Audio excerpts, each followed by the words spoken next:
오늘 제목은 예수와의 피로 씻는 이유, 새 언약으로 희생 제사를 폐하셨는가라는 굉장히 좀 뜨거운 감자와 같은 그 제목으로 우리 함께 아주 재미있는 시간을 갖도록 하겠습니다. 이제 머리를 좀 풀 가동하시고 우리가 좀 토라를 계속 연구하고 말씀을 연구하다 보면 하나님을 알게 되잖아요. 생각보다 치매가 오지 않을 것 같아요. 머리를 자꾸 쓰고 막 이렇게 암송하고 막 이러다 보니까 치매도 사라지는데, 너무 감사한 건 이게 치매가 있는 분들이요, 말씀을 암송하고 하나님을 더 많이 알면 알수록 치매가 와도 하나님을 잊지 않더라고요. 가족을 잊고 딸은 잊어버려도 하나님은 잊지 않고 말씀을 기억하더라고요. 그래서 우리가 그렇게 될 줄 믿습니다. 네, 남편은 기억을 못할지언정 아내는 기억 못할지언정 살아계신 아버지는 기억하시는 저와 여러분이 될 줄 믿습니다. 아멘. 남편을 기억 못한다고 하니까 너무 기뻐하시는 것 같습니다. 네, 그렇습니다. 자, 오늘은 10번까지 있는데 우리 좀 부지런히 가보도록 하겠습니다. 자, 첫 번째, 장차 올 좋은 일들의 대제사장이 되시다라는 제목인데요. 이게 보시면 아까 읽어봤기 때문에 한번 생각을 해보도록 하겠습니다. 자, 우리가 좀 생각해야 될 게 뭐냐면요, 그리스도께서는 장래 좋은 일의 대제사장이다. 즉 뭐냐면 장차 앞으로 올 것들에 대한 거거든요. 미래에 올 것에 대한 그 대제사장이죠. 그러니까 현재의 대제사장이 아니라 장차 올 좋은 일들, 즉 좋은 것들. 장차 좋은 것들이 뭐가 있겠어요? 뭐 하늘 성소, 하나님의 나라, 그리고 하늘의 것들이겠죠. 장차 올 것이죠. 내세죠. 말하자면 내세에 속한 것의 대제사장이다, 이렇게 말씀을 하고 계십니다. 그래서 예수와께서는 손으로 짓지 않은 이 창조에 속하지 않은 온전한 장막, 말하자면 퍼펙트 장막이에요. 발음 신경 쓰지 않을게요. 완벽한 성소. 완벽한 성소. 그쵸? 그러니까 이 땅은 우리가 꼭 기억해야 될 게 뭐냐면, 이 땅은 완벽하지 않아요. 이 현재 있는 것들은 완벽하지 않아요. 우리도 완벽하지 않아요. 결코 완벽하지 않아요. 그러니까 완벽하지 않는 거에 대해서 조금 우리가 좀 수용해주고 좀 이해해줘야 돼요. 그러니까 완벽하지 않아요. 완벽할 수도 없어요. 예배도 완벽할 수 없어요. 성소도 완벽할 수 없어요. 어떤 것도 완벽하지 않은데 예수와께서는 완벽한 성소에 완벽한 대제사장이다, 이렇게 말씀하시는 거죠.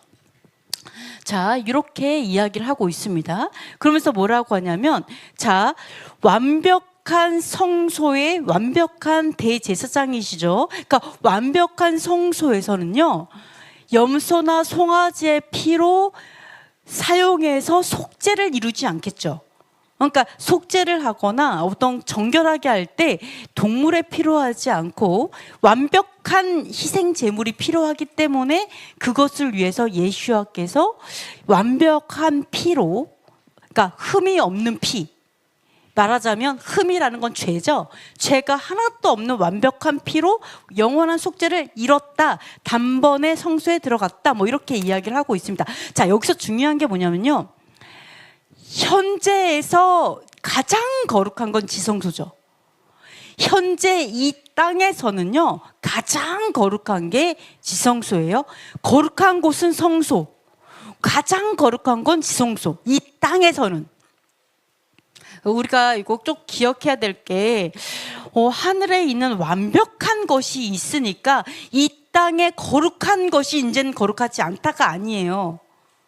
이건 이 히브리서는요, 전적으로 하늘과 땅을 비교하는 거예요. 하늘과 땅. 그러니까 하늘의 성소와 땅의 성소를 비교하고요, 땅의 대제사장하고 하늘의 대제사장을 비교하는 거예요. 그러니까 땅의 성소에서는 불완전한 성소예요. 그러나 가장 거룩하거든요, 이 땅에서. 근데 거기에서 가장 거룩한 인간이 또 대제사장이라는 거예요, 이 땅에서는. 그러니까 그 사람만이 들어갈 수 있는 게 또 지성소다, 이렇게 되어 있죠. 그러니까 뭐냐면은, 자, 염소와 송아지의 피로 거룩한 곳에 이제 거룩한 곳에 한 번 들어가지만 예수와께서는 완벽한 성소에 그리고 완벽하게 거룩한 그곳에 완벽한 어떤 그 제물로 성소에 들어가시는 거죠. 이런 것들을 볼 수가 있습니다.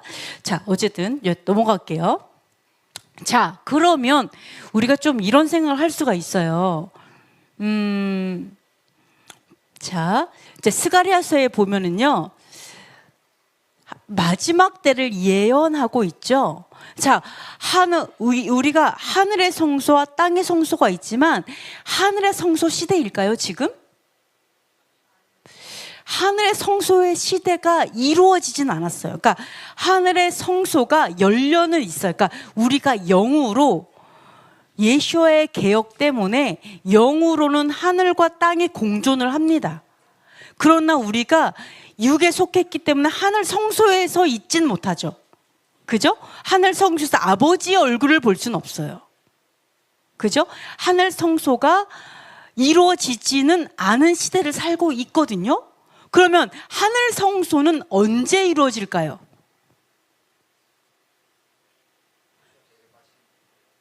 예수아가 재림하셨을 때 이루어질까요? 어떻게 생각하세요? 개혁의 때가 언제일까요? 새하늘과 새 땅? 또 다른 의견 있어요? 예수아께서 부활하셨을 때 그때는 초림을 얘기하시는 거죠. 초림. 부활은 초림이거든요. 예수아의 부활이 첫 열매 초림하였을 때 하늘 성소 개혁의 때. 자, 제가 말하는 건 개혁의 시작이 아니라 개혁이 완성된 때를 얘기하는 거예요. 내가 부활했을 때 새 예루살렘이 내려왔을 때, 자, 여러 가지 이야기가 있죠. 그러면 자, 예수아께서 단번에 제물이 됐다라는 거. 자, 비교를 해볼게요. 땅에서는요, 매해 희생 제물을 드려야지만 1년에 딱 한 번 지성소로 들어가죠. 딱 한 번. 매해 드려야 딱 한 번 들어가요. 근데 예수아께서는 어떻게 하셨다고요? 매해 드리지 않고 딱 한 번 자기를 드려서 영원히 아버지와 함께 하는 거죠. 자기의 희생 제물을 한 번 드려서 영원히 함께 간다. 그게 지성소에서 이루어지는 일이에요. 아, 그러고 보니까 이때도 이루어질 수 있겠구나. 자, 스가랴서를 한번 읽어보도록 하겠습니다. 그날에 그의 발이 예루살렘 앞 곧 동쪽 감람산에 서실 것이요 감람산은 그 한가운데가 동서로 갈라져 매우 큰 골짜기가 되어서 산 절반은 북으로 절반은 남으로 옮기고 그 산 골짜기는 아셀까지 이를지라. 너희가 그 산 골짜기로 도망하되 유다 왕 우시야 때에 지진을 피하여 도망간 것 같이 하리라. 나의 하나님 여호와께서 임하실 것이요 모든 거룩한 자들이 주와 함께 하리라. 예루살렘을 치러 왔던 이방 나라들 중에 남은 자가 해마다 올라와서 그 왕 만군의 여호와께 경배하며 초막절을 지킬 것이라. 예루살렘과 유다의 모든 솥이 만군의 여호와의 성물이 될 것인즉 제사 드리는 자가 와서 이 솥을 가져다가 그것으로 고기를 삶으리라. 그날에는 만군의 여호와의 전에 가나안 사람이 다시 있지 아니하리라. 자, 마지막 때에 여호와의 어떤 재림이 있어요. 그죠? 물론 주의 이름으로 오시는 이 예수와께서 여호와의 이름으로 오시기 때문에 예수와께서 재림하시는 거죠. 감람산에. 그러면 자, 예수와께서 여호와의 이름으로 오셔서 토라 여호와의 법도로 통치하시기 때문에 여호와께서 오시는 거예요. 예수와께서 여호와의 이름으로 통치하시기 때문에. 자기 이름으로 통치하는 게 아니라. 그래서 여호와께서 오시는 이제 예수와를 통해서 오시죠. 그때 뭐라고 하냐면 모든 거룩한 자들이 주와 함께하리라. 예수와께서 감람산이 어디 있어요? 예루살렘에 있어요. 우리는 너무 신기한 게 뭐냐면 실제화될 거예요. 이게 진짜로 예수와께서 초림에 정말 오셔서 깜짝 놀랐잖아요. 진짜로 메시아가 오셔서 진짜 죽으시고 부활하신 게 이게 실제예요. 실제 역사죠? 믿어요? 근데 초림하신 예수님께서 반드시 재림한다라는 거예요. 근데 그 재림이 어디에 있어요? 똑같이 가시 모습 그대로 감람산에 오겠다 이렇게 말씀하셨잖아요. 여러분 놀라지 마세요. 어머 진짜 오시네 이러시면 안 돼요. 정말 오실 거예요. 어디에? 이스라엘에. 그러니까 죽이려고 하는, 죽도록 이스라엘을 미워하는 거예요. 그래서 죽도록 무슬림 이슬람에서 막 죽도록 유대인들을 싹 다 없애고 싶어하고 지도상에서 이스라엘을 지우고 싶어하는 거예요. 왜요? 왜요? 그들의 원수 여호와께서 임하실 거니까. 그거를 증오하니까 이렇게 죽도록 코딱지만한 이스라엘을 없애려고 미친 듯이 전쟁하는 거라고요. 뭔지 아시겠죠? 너무 이해가 안 되잖아. 뭐 이렇게 이스라엘을, 유대인을 그렇게 미워가지고 그렇게 야 유대인 사냥하자 막 이번에도 그렇게 어디였지? 네덜란드 거기에서 유대인 사냥하자 그래갖고 막 그랬었잖아요. 이게 왜 그러냐? 이게 영적인 거예요. 이 사단이 하나님의 백성에 대한 증오, 이스라엘에 대한 증오, 하나님의 나라에 대한 증오 때문에 그런 거잖아요. 정말로 오실 거예요. 그때 뭐라고요? 예수님께서 재림하실 때 모든 거룩한 자들이 주와 함께 하리라. 세인트를 얘기해요. 부활한 자들이 함께 한다라는 거예요. 예수와 함께 오신다는 거예요. 거기 여러분도 포함됐을 수도 있겠네요. 아멘. 딱 봤더니 이런 분이 계셔. 자만 분이 갈렙 전도사님. 부활하셨는데도 몸이 이래. 네, 농담입니다. 네, 그래 옆에서 웃는 우리 사모님이 계실 수도 있어요. 네, 그렇습니다. 오실 거예요. 근데 너무 놀라운 게 뭐냐면 예수와의 그 재림에 뭐를 지킨다고요? 초막절을 지킨다라고 얘기하고 있어요. 자, 예수께서 재림하실 때 그때 어떤 일이 벌어져요? 사실은 하늘 성전이 합체를 이루죠. 뭐와 함께? 땅의 성전과 합체 이렇게 하늘 성전이 내려오잖아요. 아무것도 없는 곳에 내려온 게 아니라 땅의 성전에 하늘 성전이 내려오는 거예요. 그죠? 이렇게 딱 이루어지는데 그때 뭐라고 하냐면 분명히 하늘 성전에 내려왔는데 뭐를 한다? 초막절을 지킨다. 자, 천년왕국 시대 예수와께서 천년을 다스릴 거예요. 에덴이 회복될 거예요. 천년의 에덴 다시 한번 회복될 거예요. 그러면 거기에서 뭐라고 하냐면 초막절을 지킨대요. 초막절에 하는 게 뭐예요? 초막절 주로 뭐 하라고 되어 있어요? 초막절에? 율법에 토라에 뭐라고 돼 있어요? 초막절에 뭐 하죠?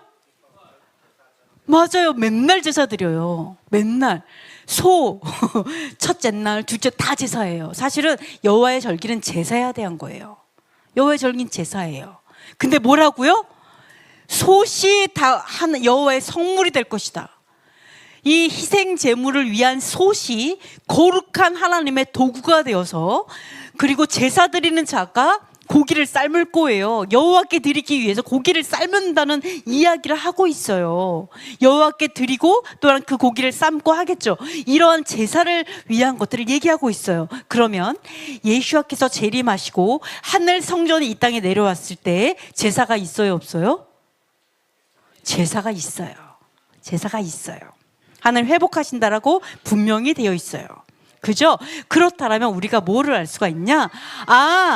그렇다면 예수와께서 단번에 자기 질을 들으셔서 더 이상 희생제물이 필요 없을 때는 언제라고요? 그렇죠. 새 예루살렘, 새 하늘과 새 땅, 즉 천년왕국 이후에 백보자 심판이 이후이에요. 자, 천년왕국 때는요 부활한 사람들이 있죠. 근데 또 누구도 있어요? 어쩌다가 보니까 살아남았어. 뭔지 성경에 나오죠? 네, 순교자들도 되게 많지만 그러나 또 살아남은 자도 있다고 그랬어요. 그 살아남은 사람들은 부활체가 아닌데 살아남아서 천년을 사시는 분들이에요. 뭐 누가 여기에 포함될지는 모르겠지만 자, 이런 사람은 살아남기 위해서 노력할 필요는 없어요. 하나님의 은혜 가운데 있어요. 그냥 어쨌든 이게 천년 있어요. 이런 사람 부활체가 아니에요. 그죠? 그렇기 때문에 육체이기 때문에 이들은 죽어요. 이들도 반드시 죽게 됩니다. 그러면 이들 때문에 아직은 육체의 예법이 필요한 시대라는 거예요. 맞죠? 부활체로 예수와 함께 온 사람들 육체의 예법 필요해요? 안 해요? 안 해요. 그러니까 그때는 이 땅에 성소와 지성소가 공존하는 것처럼 천년왕국 시대에는요, 바로 육체의 예법과 하늘의 법도, 하늘 성전이 공존하는 시대가 그때라는 것을 알 수 있어요. 그러면은 바로 이제 더 이상 육체의 예법, 이게 필요 없는 시대는 언제다? 백보자 심판을 통해서 모두 다 심판을 받고 모두 다 죽어서 다 부활할 사람 다 부활하고 이제 하늘과 새 하늘과 새 땅, 이 땅에 존재하지 않는 새 하늘과 새 땅이 된 육체가 하나도 없어요. 이제는 다 부활체예요. 그때는 모두 다 하늘 성소에 속하게 되죠. 그때는 제사가 필요 없죠. 왜? 하나님의 나라에 무슨 동물의 희생제사가 필요하겠어요. 완벽한 세상에 이미 예수께서 완벽히 자신을 드렸다라고 얘기하고 있어요. 자, 요거를 한번 차이를 하나 말씀드리면, 동물의 피는 어떤 단점이 있어요? 동물의 희생제물의 피는 어떤 단점이 있어요? 양심이 안 씻어져 가지고요, 자꾸 죄를 짓는다. 내가 분명히 예배를 드렸는데 집에 가면 또 죄를 져. 뭐 이런 거랑 비슷한 거죠. 그죠? 육체가 있다 보니까 자꾸 죄를 짓게 되는 거예요. 이런 불완전하다는 거죠. 그렇죠? 그런데 예수와의 피는 어떻게 된다고요? 양심을 씻기 때문에 더 이상 죄가 생각나지 않게 한다 그랬죠? 근데 여러분 양심 씻어졌어요? 안 씻어졌어요?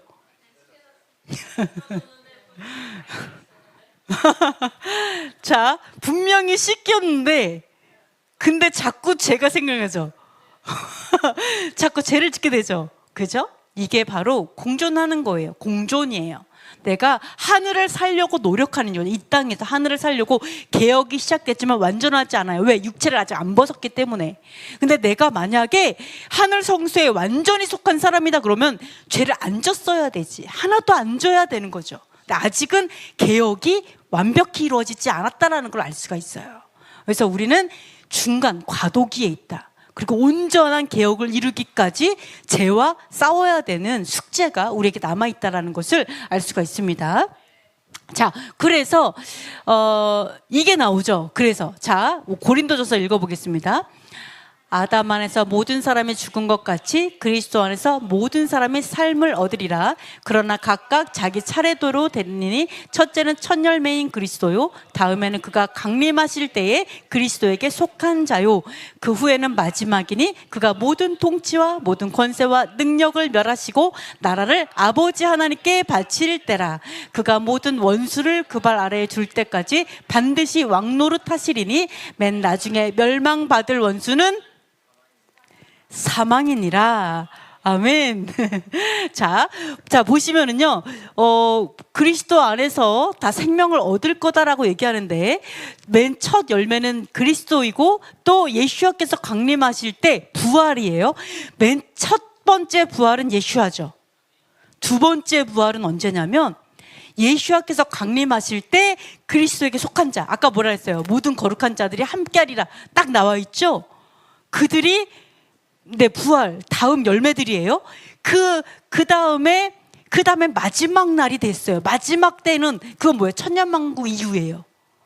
천년왕국 왕노릇 했어요. 천년 동안. 그 다음에 어떻게 되냐? 모든 통치와 권세와 능력을 멸하고 아버지께 자기의 모든 통치 권세, 이 모든 것들이 다 아버지의 것입니다라는 거죠. 결국은 이 모든 게 아버지께서 위임해 주셨고 아들에게 왕노릇 할 수 있는 왕의 권한을 주셨던 거지, 사실은 이 모든 것이 아버지의 것입니다라고 하는 날이 마지막 때예요. 완전 마지막 왕노릇 한 이후에. 그 다음에 뭐라고 하냐면, 이 아버지께 바치기 바로 직전에 다 멸할 때 마지막에 멸해지는 게 사망이라는 거예요. 마지막 때 멸해지는 게. 자, 우리가 보시면 새 언약은 우리 마음에 법도를 새기는 거잖아요. 예수와께서 이미 속죄 제물이 되셔가지고 죄가 생각나지 않는다, 절대 죄를 짓지 않는다는 것만으로도 우리는 뭐예요? 영생이라는 유업이거든요. 그게 영생이에요. 왜? 죄 때문에 사망하니까. 근데 죄가 사라졌어. 죄가 아예 존재하지 않아. 그럼 그게 영생의 나라인 거예요. 뭔지 아시겠죠? 예수와께서 속죄 제물이 되셨어. 이제 우리가 양심을 씻어서 죄가 생각도 안 나, 아예요. 그 죄를 아예 안 짓는 세상. 그게 영생하는 나라라는 거예요. 하나님의 나라. 그러니까 그래서 아까 개혁의 때가 언제라고요? 사망이 멸망할 때. 즉 뭐예요? 모든 죄가 사단의 머리가 완전히 깨어져서 죄가 사라지는 때, 사망이 멸망하는 때, 그때가 바로 마지막 때. 예수와께서 모든 왕노를 하신 다음에 모든 권세를 아버지께 바칠 때, 즉 백보자 심판, 그때를 말하는 거예요. 백보자 심판 때 어때요? 사망이 유황불에 던져지죠? 백보자 심판 딱 끝나면 새하늘 가서 땅이잖아요. 바로 그때가 바로 새언약 시대, 온전한 새언약 시대, 개혁이 이루어진 때, 그것을 알 수가 있습니다. 그러니까 요게 헷갈리니까 사람들이 다 지금은 새언약 시대인데 그러니까 율법이 필요 없어, 성전도 필요 없어, 다 이렇게 되는 거예요. 이게 헷갈리니까. 언제가 개혁의 때인지, 이게 무엇을 설명하는지 몰라서 이제 그런 오해가 있다라는 것을 알 수가 있습니다. 자, 아까 히브리서에서 뭐라고 했냐면 이런 얘기를 했어요. 염소와 황소의 피와 암송아지를 부정한 자에게 뿌려서 육체를 정결하게 하고 거룩하게 하거든 하물며 영원하신 성령으로 말미암아 흠없이 자기를 하나님께 드린 그리스도의 피가 어찌 너희 양심을 죽은 어디에서? 너희 양심을 죽은 양심에서?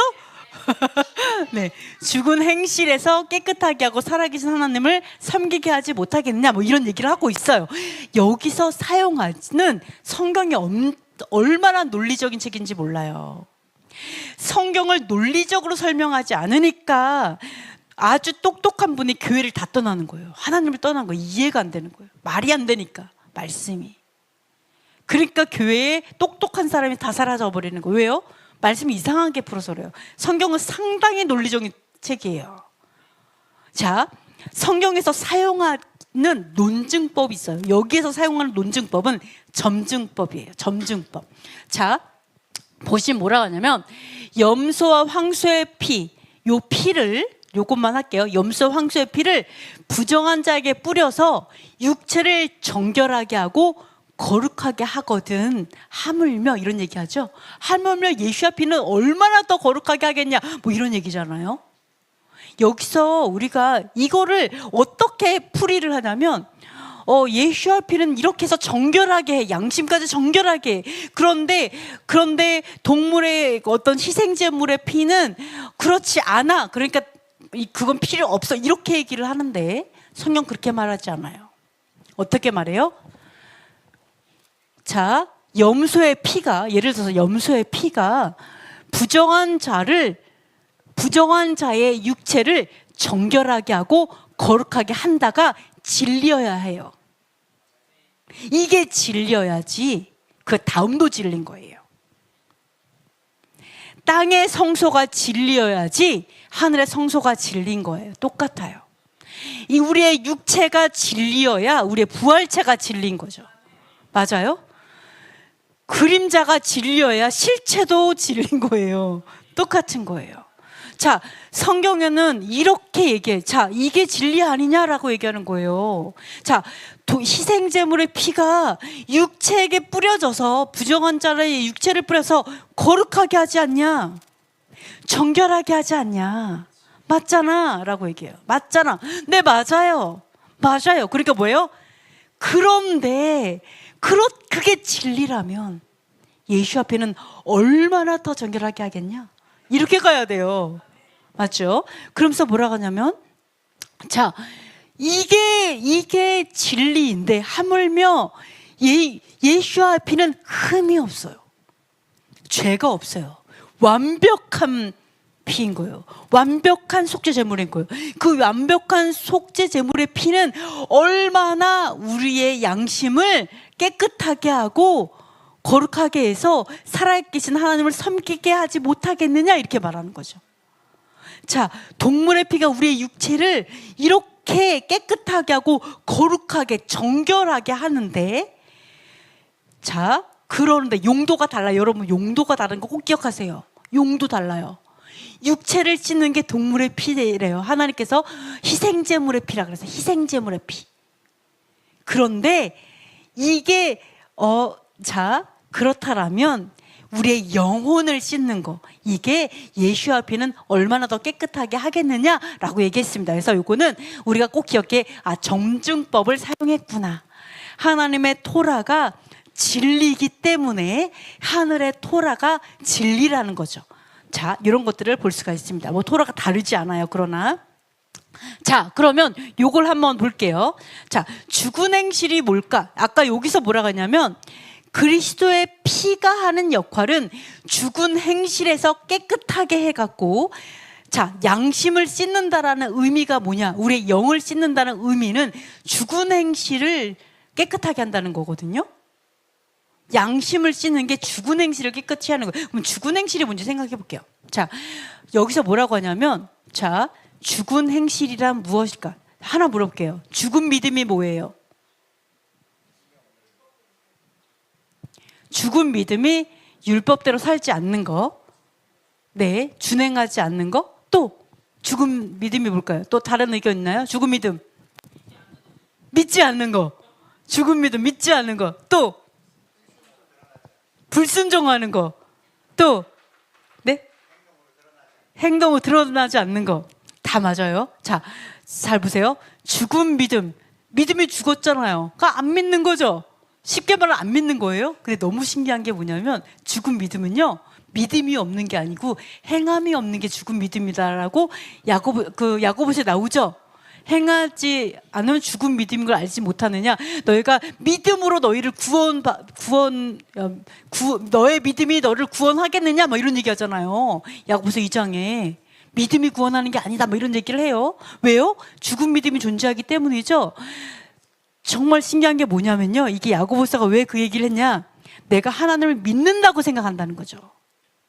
내가 하나님을 믿는다고 생각했는데 야고보가 뭐라면, 아니야, 너 믿는 거 아니야. 너 믿음 죽은 믿음이야. 헛된 믿음이야. 너 믿는 거 아니야. 사실은 너 믿지 않아, 하나님을. 왜냐하면 행함이 없잖아. 너 순종하지 않잖아. 이렇게 말하는 거죠. 너가 순종하지 않으면 너 믿는 거 아니야, 이렇게 말을 하고 있어요. 그러면 이건 야고보서니까 우리가 너무 잘 알고 있습니다. 그러면 죽은 행실은 뭘까요? 반대로 죽은 행실 뭐라고요? 토라대로 행하지 않는 것이 죽은 행실일 것이다. 또 한번 생각을 해보세요. 우린 죽은 믿음이 뭔지 알아요. 죽은 행실이 뭘까요? 이게 되게 중요해요. 예수와의 피로 우리 양심을 씻는데 뭘 씻는지 몰라. 그러면 안 돼요. 죽은 행실이 뭘까? 마음대로 믿는 거? 또 악을 행하는 거? 또 말씀대로 살지 않는 거. 논리적으로 생각해 보세요. 논리적으로 죽은 믿음은 행실이 없는 거예요. 그럼 죽은 행실은 믿음이 없는 거죠. 우리 산수를 다시 해야 될 것 같아. 자, 네, 그쵸. 자, 반대예요.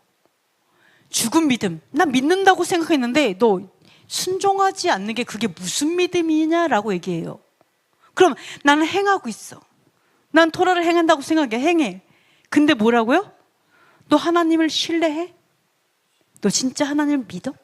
이렇게 물어보는 거예요. 너 하나님에 대한 진짜, 자, 생각해 보세요. 하나님, 왜 죽은 믿음이라고 생각하냐면, 내가 하나를 믿는데요, 내 행함이 없으면 그 믿음이 온전할 수 있어요, 없어요? 내가 순종하지 않는데 하나님을 믿는데 그 믿음이 온전해요? 온전하지 않기 때문에 죽은 믿음이 되는 거죠. 그러면 내가 행해요. 하나님의 뭐 율법을 행한다고 해요. 근데 하나님 신뢰하지 않아. 그럼 그 행실이 온전해요? 결코 온전할 수 없어요. 온전함에 대해 얘기하는 거예요. 온전함. 내가 그렇죠. 믿음, 원어로는요, 믿음이 순종이에요. 믿음이 행함이에요. 원어가. 그죠? 믿음이 행함이에요. 근데 내가 믿는다고 하면서 행함이 없어요? 그러면은 그걸 뭐라고 불렀죠? 야고보가 그거를 귀신의 믿음이라고 했잖아요. 귀신. 그죠? 죽은 믿음, 귀신의 믿음이라고 그랬죠? 근데 여기서 죽은 행실에 대해서 얘기를 하고 있어요. 그래서 뭐라고 얘기하냐면, 여기에서, 유대인의 입장은요, 행실은 있었어요. 행함은 있어요. 근데 행함은 있었는데, 뭐가 없었냐? 요런 게 없었죠? 마태복음 23 읽어볼게요. 화 있을진저 외식하는 서기관들과 바리새인들이여 너희가 박하와 회당과 근처의 11조는 들이되 율법에 더 중한 바 정의와 긍휼과 믿음은 버렸도다. 그러나 이것도 행하고 저것도 버리지 말아야 할지니라. 이것이 뭐예요? 이것도 행하고 이것이 뭐예요? 행하고 행할 수 있는 거 이것도 행하고가 뭐예요?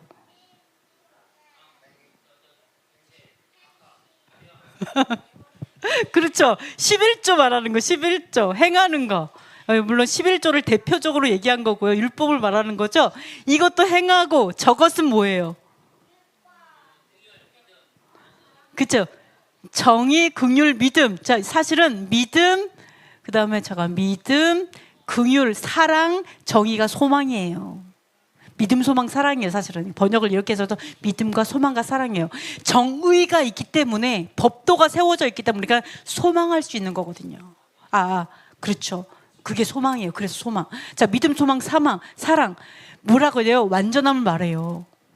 행함도 중요하지만 우리의 믿음도 중요하다. 이거 또 동일하게 말해요. 그러면 이 사람들 행함이 완벽하게 있었냐? 아니에요. 완벽할 수 없어요. 왜?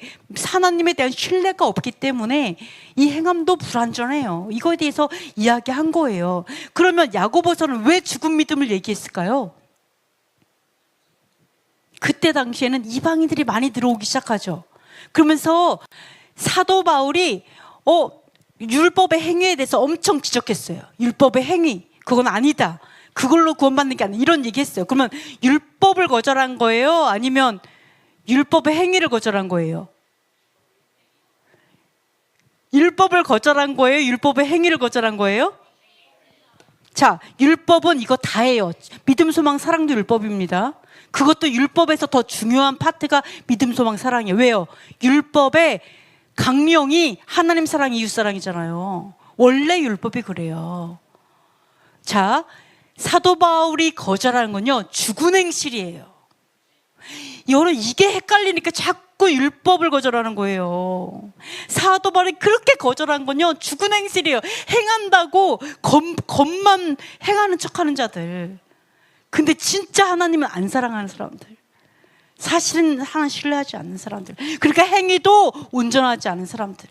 그러니까 행하는 척만 해서 사람들 인정만 받기 원하는 그런 율법의 행위, 그걸 말한 거지 율법을 거절한 게 아니에요. 여기서 헷갈리면 안 돼요.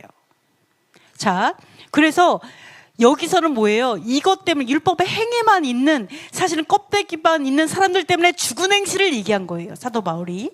그렇다면 야고보서는 바로 이방인들 때문에 죽은 믿음을 말한 거예요. 이방인들 때문에. 이방인과 유대인의 차이가 조금 달라요. 왜? 이방인은 원래 토라가 없었기 때문에. 야고보서 한번 읽어볼게요. 시작. 위에 같이 행함이 없는 믿음은 그 자체가 죽은 것이라 내가 하나님은 한 분이신 줄을 믿느냐? 잘 아는도다. 귀신이 믿음이 있어요. 여러분, 귀신은요 얼마나 믿냐면 떨 정도로 믿어요. 하나님 보고 떨면서 믿어요. 여러분이 저 하나님 믿어요 잘못하면 귀신의 믿음으로 귀신과 함께 갈 수 있어요. 뭔지 아시죠? 죽은 믿음 조심해야 돼요. 내가 하나님의 명령에 대한 순종이 없으면요, 나는 죽은 믿음으로 귀신의 무리에 속해요. 귀신도 믿는다는 거 꼭 기억하세요. 그래서 믿기만 하면 돼라는 그 가르침이 얼마나 무서운지 알아야 돼요. 행함에 필요 없어. 믿으면 돼. 이거 큰일 납니다. 네, 귀신이 이렇게 잘 믿어요. 조심하셔야 돼요. 자, 그러면 여기서 자, 자, 여기서 보시면은요, 이거 보세요. 너희 양심을 죽은 행실에서 깨끗하게 한다. 여기서 볼 수 있는 게 뭔 줄 알아요? 양심이, 자, 양심이 더럽혀졌어요. 즉, 양심에 털이 났어요. 양심이 더럽혀졌어. 그러면요, 이런 행동을 한다는 거예요. 즉, 다시 말해서, 진짜 양심이 살아있으면, 진짜 하나님 앞에 양심이 살아있으면요, 하나님을 사랑하면 하나님의 명령을 지키는 건 너무 당연하다는 거예요. 이게 너무 당연한 거예요. 말할 것도 없다는 거죠. 하나님을 진짜 신뢰하면 하나님의 계명을 행하는 건 너무 당연해. 이게 양심적인 사람이라면 이건 너무 당연한 거예요. 이거는 어린 애도 한다는 거죠. 초신자들 보세요. 하나님 믿어요. 그럼 어떻게 해요? 어떻게 하면 뭔가 하나님을 위해서 할까? 저절로 되는 거 아니에요? 내가 남편 너무 사랑해요. 그럼 어떻게 해요? 아, 남편이 뭐를 원하지? 뭐 좀 들어줄까? 이런 생각 들지 않아요? 너무 좋아하시는데 좀 들어주셔야 돼요. 안 그래요? 네. 우리 남편들도 그렇잖아요. 우리 아내들 생각해보세요. 남편에게 사랑 느낄 때 언제예요? 사랑해 사랑해 사랑해 막 이럴 때 사랑을 느껴요? 제발 그 얘기는 안 했으면 좋겠어. 언제 느껴요? 돈 줄 때. 어찌요? 왜 그거는 왜 그래요? 돈을 원하기 때문에 사랑을 느끼는 거예요. 그렇죠. 진짜 진심은 뭐예요? 내가 원하는 걸 해줄 때 느끼잖아요. 이거 너무 당연한 거예요. 내가 너무 사랑하면 딱 떠오르는 게 뭐예요? 저 사람을 뭘 어떻게 해줘갖고 기쁘게 할까? 이거 딱 돼. 이게 양심적인 거예요. 그러니까 여기서 뭐를 얘기해요? 예수와의 피가 우리 양심을 씻어주겠다고 얘기해요. 그래서 양심을 씻어줘갖고 죽은 행실, 자기도 속아. 나 하나님을 사랑하고, 예, 하나님을 사랑한다고 생각하고 뭐 이렇게 하는데도 하나님을 신뢰하지 않으면서 행실만 막 이렇게 한다든지, 아니면 내가 믿는다고 하면서 순종하지 않는다든지, 이거 다 똑같은 거예요. 이 양심을 씻어줘갖고 죽은 행실 또는 죽은 믿음에서 깨끗하게 해서 진짜 양심적으로 하나님을 섬기게 하겠다. 살아있는 하나님을 죽은 행실로 섬길 수 있어요? 살아있는 하나님을 죽은 믿음으로 섬길 수 있어요? 그걸 말하는 거예요. 예수와의 피는 그 용도예요. 양심을 씻어준다. 진짜 하나님을 사랑하게 하는 거, 진짜 하나님을 믿는 거, 이렇게 한다라고 얘기를 하고 있습니다. 그래서 우리 예수와의 피를 얼마나 많이 사용해요? 여러분 맨날 그러잖아요. 예수와의 피를 마신다. 꿀꺽꿀꺽 뭐 이런 기도 하잖아요. 안 그래요? 뭐 예수와의 피를 뿌린다. 정수리 열려 피 들어가 뭐 이거 하잖아 우리. 이게 틀렸다는 얘기는 아니에요. 그래서 여기다 피 붓고 막 다 하잖아요. 피 붓고 마시고 뿌리고 바르고 다 하잖아요. 근데 정말 중요한 용도, 예수의 피의 용도를 알아야 돼요. 이 용도가 뭐냐? 자, 우리가 이런 거죠. 막 뿌리고 바르고 마시고 다 했는데 정말 내가 씻어졌는가? 이거 알아봐야죠. 내가 진짜 씻어졌나? 이거 알아볼 수 있는 방법이 좀 생각해 볼 필요가 있어요. 자, 좋은 나무인지 나쁜 나무인지는 어떻게 해야 알 수 있다 그랬죠? 네, 열매로 뭐를 안다? 나무를 안다. 이게 좋은 나무인지 나쁜 나무인지 열매로 안다고 했잖아요.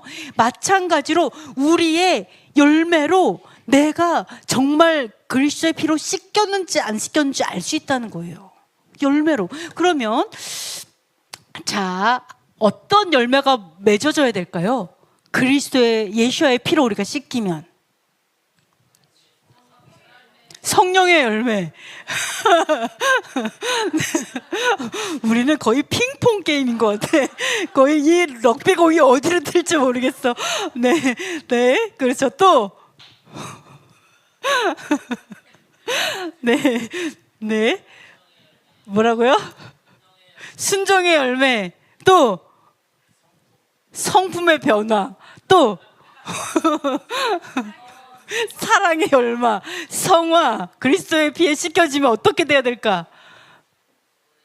옳은 행실, 바른 행실, 자, 그렇죠. 자, 다 맞습니다. 여기서 뭐라고 했냐면 죽은 행실에서 깨끗하게 하고 살아계신 하나님을 섬기게 한다. 즉 죽은 행실이 살아있는 행실이 되게 하는 게 그리스도의 피의 용도예요. 그리스도의 피는 이때 필요한 거예요. 죽은 행실, 이 살아있는 행실로. 반대로 얘기하면 죽은 믿음이 살아있는 믿음이 되게 하는 거. 이게 그리스도의 피의 목적이죠. 그럼 죽은 행실이 살아있는 행실이 되면 어떤 일이 벌어져요? 자, 죽은 행실에서 살아있는 행실로, 죽은 믿음에서 살아있는 믿음. 자, 믿음, 죽은 믿음은 행함이 없는 거. 죽은 행실은 믿음이 없는 거. 결국 하나님이 원하는 거 뭐예요? 믿음, 온전한 믿음으로 행함이 있는 온전한 믿음을 말하는 거예요. 행함이 있는 온전한 믿음. 자, 그러면은 어떻게 되냐? 그리스도의 피로, 예수와의 피를 마시고 뿌리고 바르고 다 했어요. 그 목적이 뭐라고요? 진짜로 하나님을 신뢰해서 하나님의 계명에 순종하는 거예요. 순종하는 자. 양심이 씻겨져서 진짜 하나님을 사랑하니까, 정말 하나님을 믿으니까 이젠 죽은 행실이 아니라, 죽은 믿음이 아니라 이제는 진짜로 하나님의 명령을 준행하는 거. 명령을 준행하면 어떻게 돼요? 명령, 복이 따라오죠? 왜요? 순종의 복이 있기 때문에. 그러니까 축사가 일어나는 거예요. 그러니까 귀신이 떠나가는 거, 빛이 들어가니까. 왜? 내가 말씀을 살아내니까. 그러니까 내가 빛이 들어가 버리죠. 하나님이 동행해 버리니까 다 떠나가는 거예요. 결국 그리스도의 피의 용도는 우리의 진정한 믿음으로 순종하는, 그게 그리스도의 피의 용도라는 걸 알 수 있어요. 그래서 뭐라 그래요? 우리가 아무리 막 바르고 덮고 마시고 해도 결국 또 불순종해서 죄를 지으면 7 귀신 들어가요. 뭔지 아시겠죠? 이게 뿌리는 게 중요한 게 아니라 뿌린 열매가 있어야 돼요. 진짜로 씻겨져야 돼요. 진짜 씻겨져서 완전히 하나님의 성소가 되어야 돼요. 내 몸이, 그죠? 그래야 하늘 성소에 속한 사람이 되죠. 그래서 그런 것들이 바로 결국은 나의 진정한 축사는 순종이다라는 것을 알 수가 있습니다. 자, 진짜 믿고 순종하는 거죠. 그래서 결국은 이거예요. 자, 하나 말씀을 드릴게요. 예수와의 피의 그림자가 뭘까요? 우리 되게 많은 생각을 해야 돼요. 과학적으로 생각해야 돼요. 논리적으로. 자, 하늘 성소의 피는, 하늘 성소의 그림자는 땅의 성소. 예수와 대제사장의 그림자는 이 땅의 대제사장. 그러면 예수와의 피의 그림자는 희생제물의 피예요. 그림자가. 그 6월절 어린 양 있죠. 6월절 어린 양 이해돼요? 이 희생제물의 피가 바로 예수와의 그림자, 예수와의 피의 그림자죠. 그럼 희생제물의 피를 통해서 우린 예수와의 피를 생각해 볼 수 있어요. 자, 그러면 구약 백성을 좀 생각해 볼게요. 구약의 백성들은요, 그 희생제물의 피 용서받을 때 하나님께 죄를 졌어요. 죄를 졌으면 어떻게 용서받았을까요? 그 죄가 어떻게 씻겼을까요? 희생제물의 피로 용서받고 씻겼을까요? 동물의 피로 씻겼을까요? 이 구약 백성들은?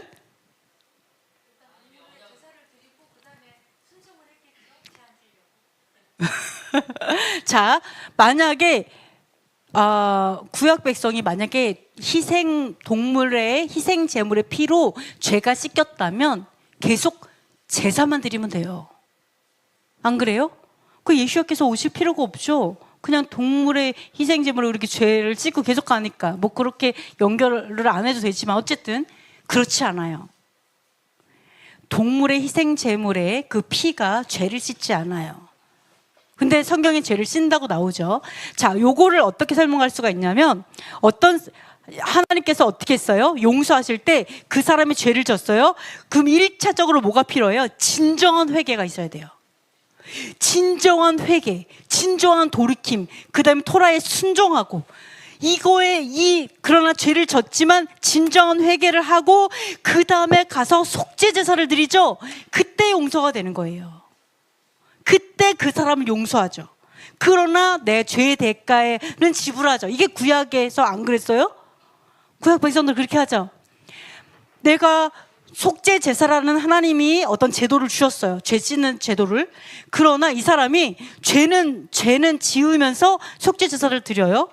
내가 죄를 졌어. 그러니까 맨날 속죄 제사 드리고 죄를 졌어. 이게 이러면은 죄가 씻겨지지 않죠. 왜요? 회개하지 않았으니까. 그죠? 그 다음에 내가 만약에 제사를 드리고 희생제물을 드렸는데 또 죄를 져. 그럼 어때? 그것도 진정한 회개가 아니기 때문에 죄가 씻겨지지 않죠. 그래서 하나님 뭐라 그랬어요? 가증하다 그랬잖아요. 더 이상 너희의 희생제물의 피에 내가 질렸다 뭐 이런 얘기 하잖아요. 너희가 이것을 통해서 더 죄를 짓는 게 죄를 짓는 그게 너무 괴롭다 이런 얘기 하잖아요. 그러니까 우리가 이 구약에 사람들이 죄를 용서받는 거는 어떻게 됐냐? 1차적으로 진정한 회개가 반드시 동반돼야 돼요. 진정한 회개와 돌이킴, 그게 우선적으로 있어야 돼요. 그 다음에 속죄 제사 드릴 때 하나님께서 기쁘시게 받고 용서가 있는 거예요. 결코 희생 제물의 피가 우리 죄를 씻는 게 아니에요. 뭔지 아시겠죠? 우리가 진정한 회개가 드려진 자의 희생 제물이 드려져서 씻겨지고 용서가 되는 거예요. 예수와의 피가 그게 실체죠.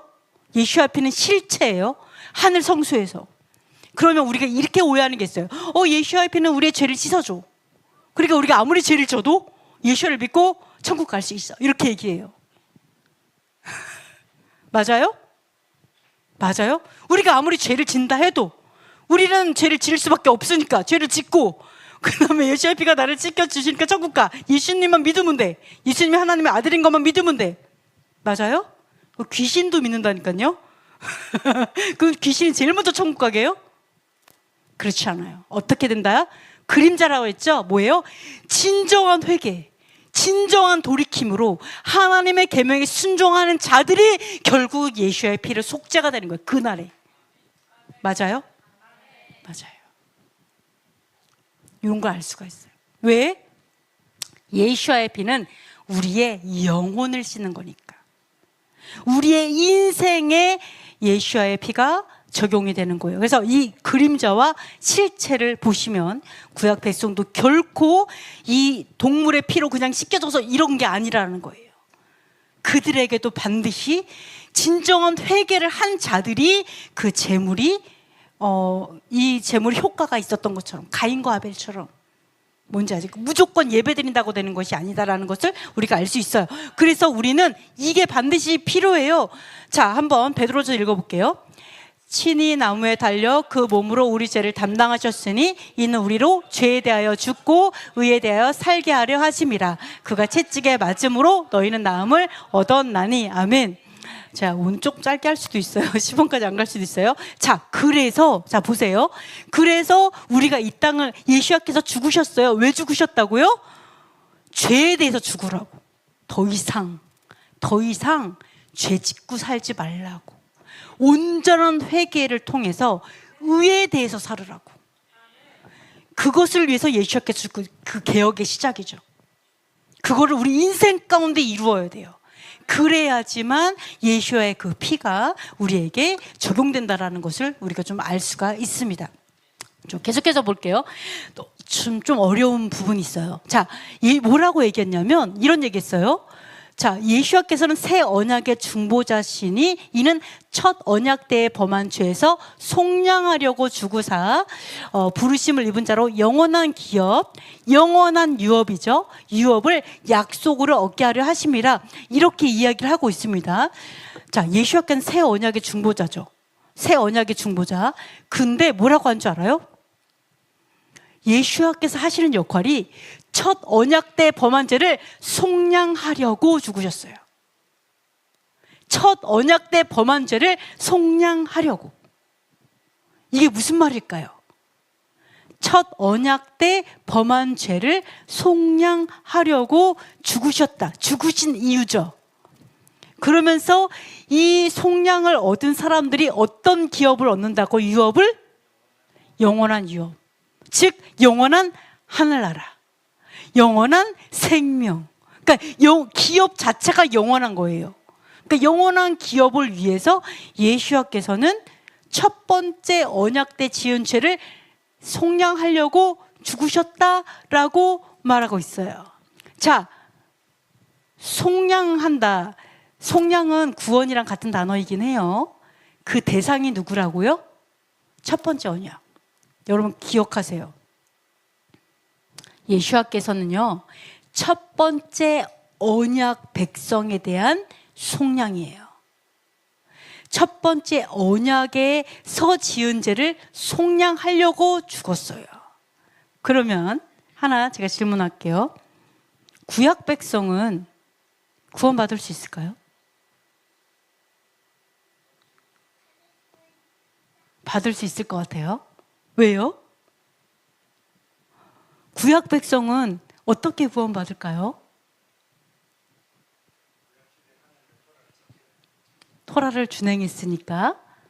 또 구약 백성은 어떻게 구원받을까요? 구원받을 수 있을까요? 예수와는 몰랐는데 메시아를 믿었긴 했죠.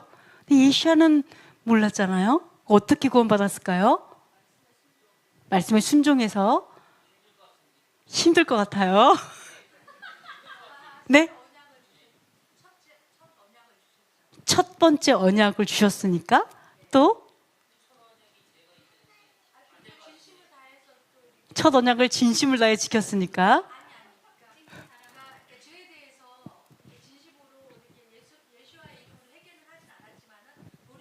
돌이키고 제물을 드렸었고 언약을 지켰고. 또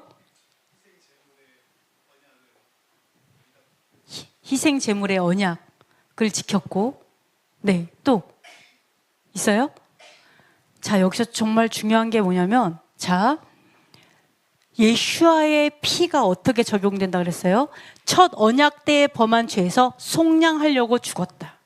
그래서 세상 끝에 나타났다 그러죠? 세상 끝에. 첫 언약에 속한 자들이 속량을 받습니다.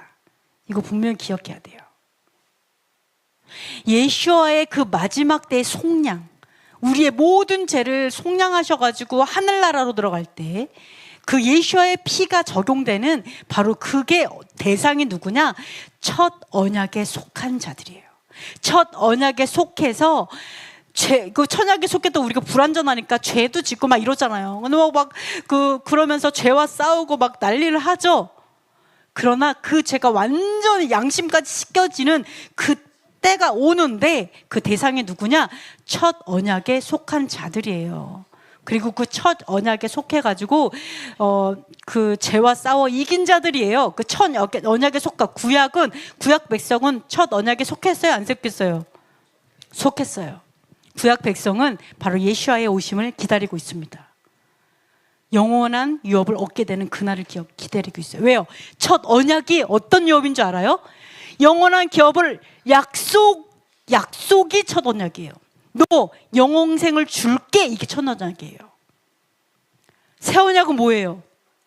새 언약은 영생이에요. 그냥 새 언약이 뭔지 알아요? 첫 언약 때는 우리가 막 이렇게 해가지고 지지볶고 하면서 내가 죽어라고 거룩함을 이루려고 발버둥 쳤다라면, 새 언약은 양심을 씻어서 이제 더 이상 너희가 죄가 생각나지 않고 하늘 성소에 속해서 영생을 누리게 해준다. 이게 새 언약이에요. 예수와가 대제사장이 되시는 거. 즉 첫 언약, 새 언약. 그래서 첫 언약은 영생에 대한 약속이고, 두 번째 언약은 영생의 실체라고 볼 수 있어요. 왜요? 부활이기 때문에. 자, 이런 걸 볼 수 있어요. 그래서 우리가 첫 언약 때에 범한 죄에서 속량하려고 죽으셨다라고 얘기를 하고 있어요. 그가 바로 예수와께서 죽으신 목적이기도 하고, 예수와께서 누구의 죄를 속량하는지, 어떠한 죄들을 속량하는지를 볼 수가 있다. 이런 것을 볼 수가 있습니다. 그래서 세상 끝에 오신 이유가, 세상 끝에 오셨다라고 했는데, 솔직히 그때 그 예수와의 제자들은 세상 끝이라고 생각했어요. 그때가 아시죠? 그때가 세상 끝이라고 생각해서 우리 살아남은 자들도 막 이렇게 해서 세상 끝이야 이렇게 생각했기 때문에 예수님께서 세상 끝에 오셔서 모두를 구원하실 거다 이렇게 생각했다고요. 그 이후로 2000년이 흐를 거라고는 꿈에도 생각 못했어요. 그렇죠? 그래서 바로 결국 온 세상의 죄를 속량하시는 게 예수와의 피의 목적이에요. 구약 백성뿐만 아니라 신약 백성 모두 다. 왜? 다 첫 언약에 속한 첫 번째 성소에 속한 자들이기 때문에. 하나님의 첫 번째 토라, 이 땅의 법도에 속한 자들이고 땅의 육체, 새하늘과 새 땅이 아닌 옛 하늘과 옛 땅에 속한 자들이기 때문이다라고 볼 수가 있습니다. 자, 그래서 아까도 이야기했었죠. 예레미야 한번 읽어볼게요. 땅이여 들으라, 내가 이 백성에게 재앙을 내리리니 이것이 그들의 생각의 결과라. 그들이 내 말을 듣지 아니하며 내 율법을 거절하였음이니라. 시바에서 유향과 먼 곳에서 향품을 내게로 가져오면 어찌함이냐. 나는 그들의 번제를 받지 아니하며 그들의 희생제물을 달게 여기지 않노라. 여기서도 본 것처럼 율법을 내가 생각을 좀 잘못했어요. 내가 어떻게 생각을 했길래 율법을 거절하면서 하나님을 섬긴 거죠. 율법 지키지 않으면서도 하나님을 섬긴다고 섬긴 거예요. 왜? 제물을 드려요. 번제도 드려 막. 번제 뜻이 뭐예요? 나의 온 마음과 영혼과 모든 걸 주님께 드린다. 뭐 이런 뜻이잖아요. 전제가. 나의 전 존재를 다 태워서 주님께 드립니다. 이런 뜻이 번제예요.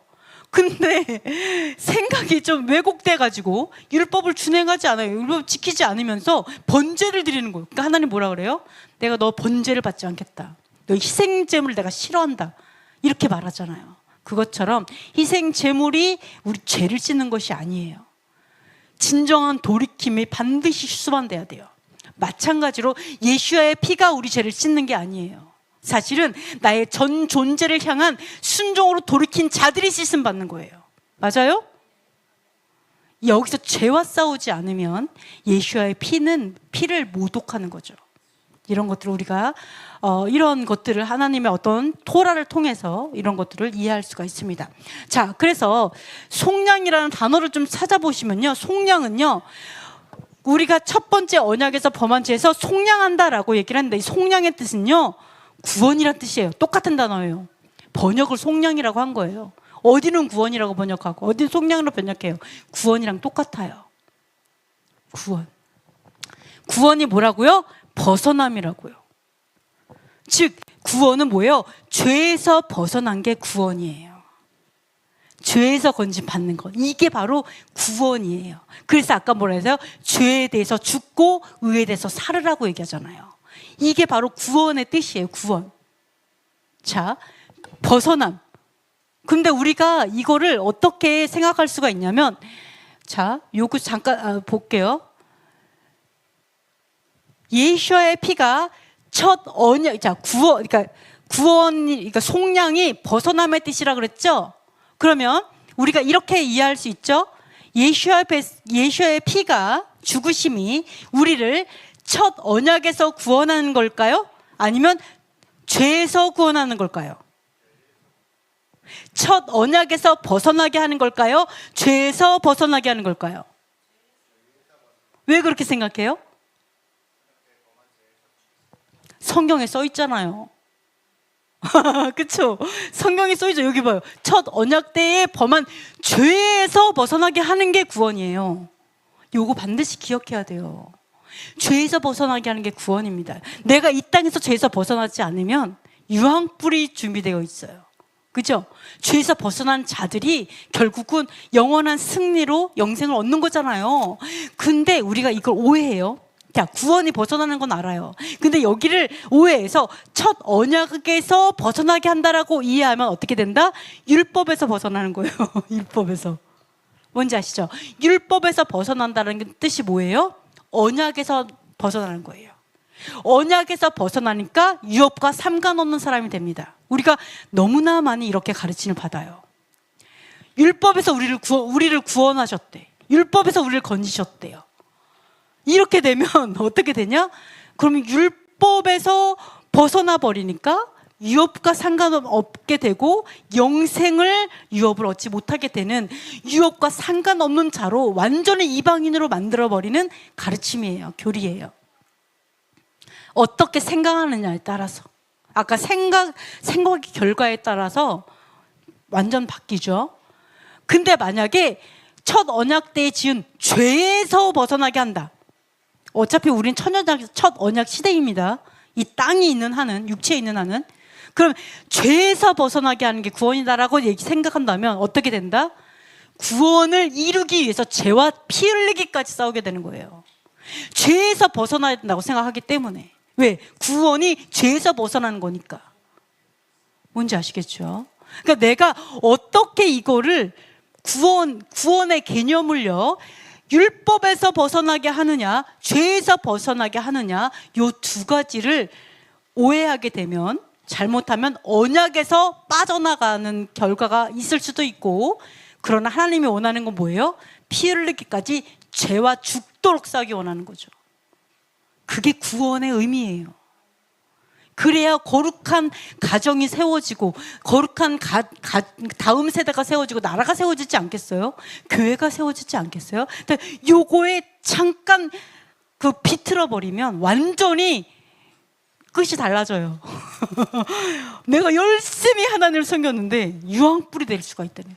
내 앞에 사단의 무리에 서 있을 수가 있어요. 그래서 이런 것들을 잘 구분해야 된다라는 것을 여러분이 꼭 말씀을 드립니다. 그래서 죄에서 벗어나게 하는 거다라는 것을 이제 얘기하고 있습니다. 그래서 뭐라고요? 히브리서에서 이렇게 말하죠. 읽어볼게요.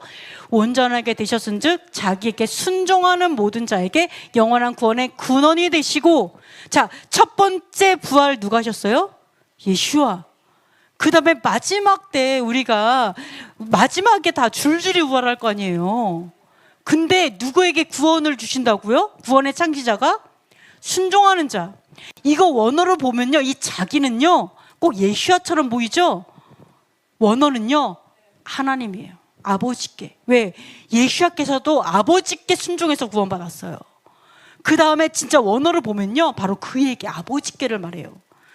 저 자기도 구원의 근원, 제일 첫 번째. 자, 유업을 주려면 내가 갖고 있어야 유업을 주잖아요.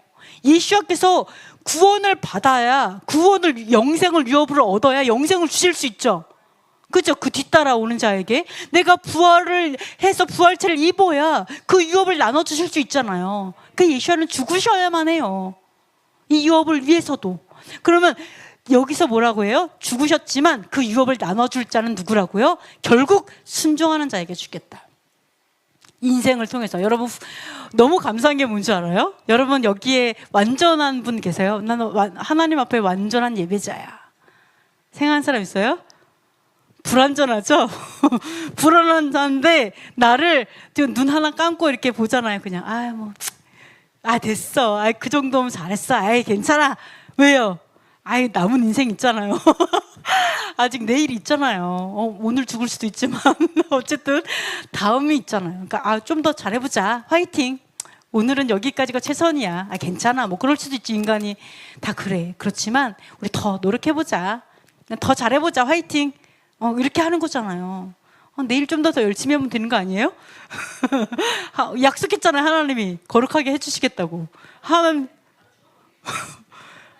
걱정하지 마세요. 완전하지 않아서 안 들어가요. 절대. 하나님이 불완전하면 못 들어가세요. 그런 면도 있겠죠. 네. 그래서 우리가 하나님 안에서 이제 열심히 하면 하나님께서 약속하신 게 있으니까 좀 이렇게 너무 완벽의 기준으로 우리를 하지 말자고요. 그죠? 불완전합니다. 어쩔 수 없어요. 근데 우리가 결국 그래서 인생 주신 거 아니에요. 그죠? 80년, 어떤 사람은 100살도 살고 120살도 살아요. 왜? 불완전해가지고 이 사람이 데려갈 수가 없는 거죠. 네, 하지만 그렇습니다. 이렇게 결국 뭐예요? 결론만 잘 지으면 돼요. 내가 열심히 부단히 노력해요. 네, 점점점 닮아가겠죠.